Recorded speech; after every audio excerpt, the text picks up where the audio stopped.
the singular honor to bring to this podium the man we are all here to celebrate.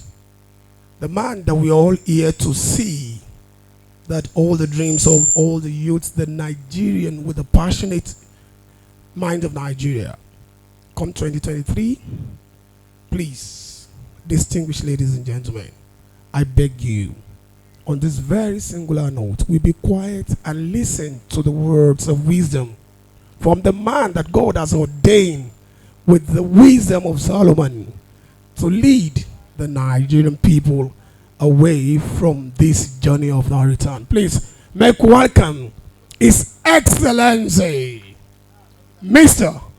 Peter Obi, to the microphone. Please put your hands together.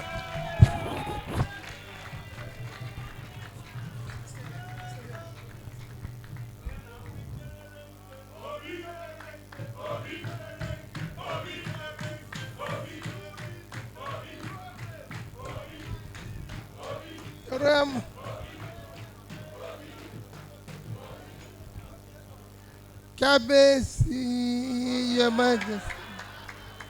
Your Royal Majesty, let me respectfully stand on all due and existing protocols. First is the most sincerely thank you. And all that are gathered here for this warm reception. I was just coming quietly for what I considered a private visit, because I'm still going to come when the campaign starts. But I've chosen, as our own father, to come privately and say we're about to commence campaign, but it turned into another thing. But I'm sincerely grateful. Your Royal Majesty, when the campaign starts, I'll be able to come and tell you why we started this movement we're trying to do. It is a simple movement. A movement for the youths to take back their country.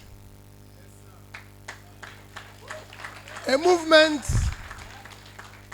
that will go a long way to show how things are going wrong in our country. I've told you privately, and I say it every day, we can't live in a country where criminals, in all of us, call our first politicians, have taken over the country. We live in a country where our children are not in school for 8 months. We live in a country where 55% of our young people don't know where the next meal will come from. We live in a country where over 100 million people live in poverty. We live in a country where 20 million out-of-school children. We live in a country where infant mortality is, we have now overtaken India, a country of 1.4 billion, and we're 200. The list is endless. We live in a life where life don't make any meaning to anybody any longer. Anybody could be kidnapped, anybody could be killed, and nobody cares. We cannot continue that way.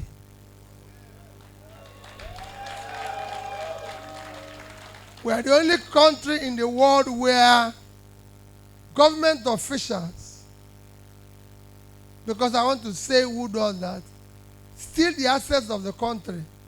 50%, over 50% of oil production is stolen. Nobody can steal oil. Oil is not sweet you put in pocket. Those who are steal oil are people in government.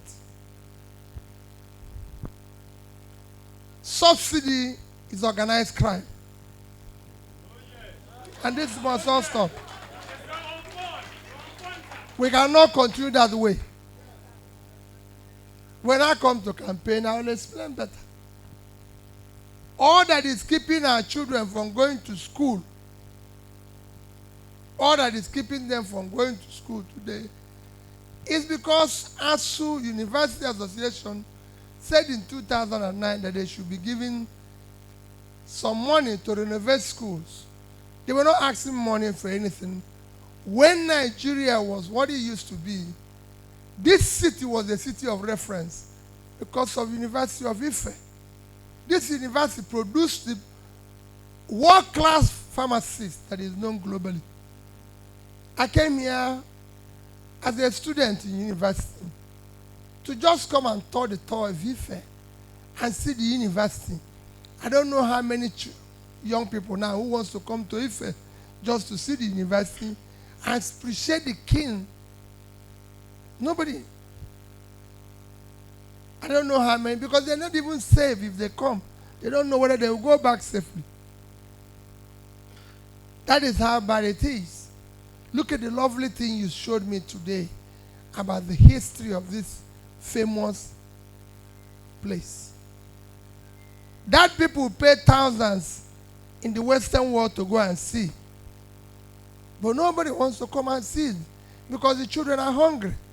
They don't know where the next meal will come from. So the university demanded to be given 1.3 trillion in 2009. That's all they demanded. Federal government have paid them 200 billion and they're owing them the balance. And they say there's no money. Yes, there's no money. And everybody agrees there's no money. But if I tell you what it's been, in July, just to give example, because I haven't come to campaign, who come for campaign. In July alone, we are the only OPEC country who is not producing our quota. The only OPEC country. In July alone, our quota is 1.8 million per day. In July, we produce 1,083,000. So 717 is missing. If you multiply 717 by 31 days, it will give you 22,227,000 barrels. That's what we'll miss in July. If you multiply it by the average price of that month's sales, $110,000, it will give you $2,445,000,000.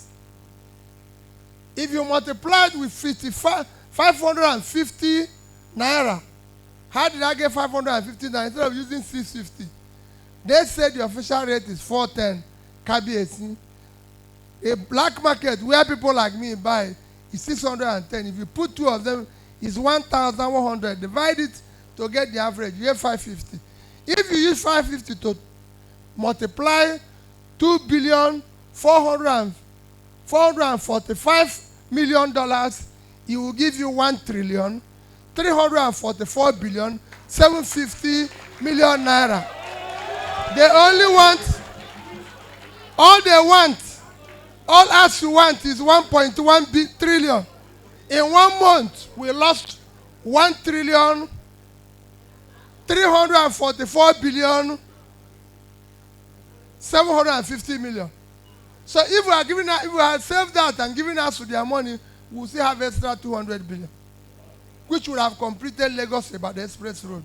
They will not do it because it's been stolen by people in government.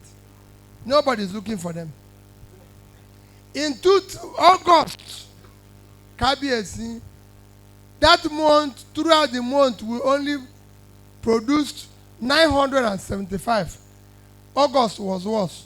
So 825 was missing every day. We didn't produce it for 1 month. It's 25 million. Multiplied by 100. It's about $2.5 billion. Multiplied by 550 is 1.4 trillion. No country can exist like that. Our children are hungry. Parents, people cannot live. Nobody can continue this way. We must have a country. We cannot allow our country to be taken over by criminals. And I'm saying to the youth, and I'm saying to everybody, next year's election will not be based on tribe. Yes, nobody should vote for me because I'm an Igbo man. Nobody should vote for me because I'm a Southeasterner. No. Don't vote for me because of my religion. There is no tribe where poor people are enjoying free food. Poor people don't buy bread cheaper in Southwest than people in Southeast. They don't have uninterrupted electricity. Poor people in Nigeria everywhere are suffering. The youth everywhere in Nigeria are suffering. So don't listen to the tribe. It is that we politicians, the elites, are using to manipulate you. Enough. Don't look at our religion. Let nobody tell you it is an entitlement. It is nobody's turn. It is Nigerian turn. The turn of Nigerian youth. So nobody will take anything from them this time. Nobody is entitled to it. And don't take their money. It's your money that they're giving you. They didn't print money. All of us. If I bring money, take it. Don't vote for me based on money. We must now vote for character, competence, capacity, commitment to turn around Nigeria. I'm begging everybody to help us. And I've said, hold me responsible. This country can work. This country can produce food it can eat. How can we live in this vast land and we cannot produce our food? We cannot produce food when our people are going hungry.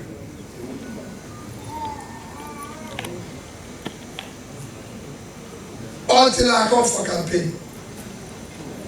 That day I will be able to tell you what we will do, how we will do it, how this great place can do what it will do. It is not campaign time, but we have a vast land. My proposal is that I want to turn this place for consumption to production. People can no longer continue to live in a land where we cannot feed ourselves. One state in Nigeria can feed Nigeria. Talk less of 30 states. I was in Niger State on Sunday and I told them we cannot continue to live here. Niger State is 76.3 thousand square kilometers of land. They can't feed themselves. They can't feed Nigeria. They are waiting to be given money from plantain oil in Niger Delta. Netherlands in Europe, minus water is at 3,000 square kilometers, can they see? Belgium is 30.9 thousand square kilometers. So Niger State is bigger than Netherlands and Belgium put together. Those two countries did export of almost 1 trillion. 1 trillion. That is their export. Netherlands export of food is $120 billion. Belgium, so both of them export of food products is almost $200 billion. If you combine the two of them. I'm not talking about manufactured goods. If Niger State did 1% of that, 1%, $2 billion, is over $1 trillion. About 8 times their budget. Here they are looking for this. People are looking for food. I flew down from Akure to here. Vast land, all cultivated. And you are looking for money. They are looking for food. We will give them money. We will support them to be productive for exports. That's what other countries are doing. 10 more countries. Countries with less than our population. We are 209 million people living on 923,000 square kilometers of land. And our export is just about $40 billion.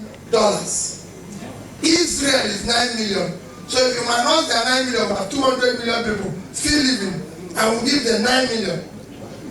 They are living on 22,000 square kilometers. If we put it out of 23, we still have 900.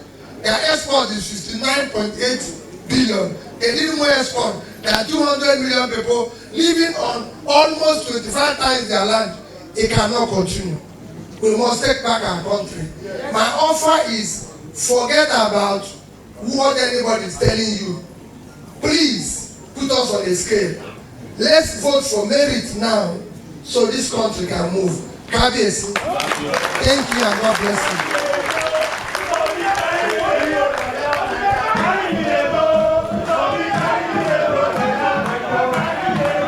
Thank you very much. Thank you so much. Thank you so much.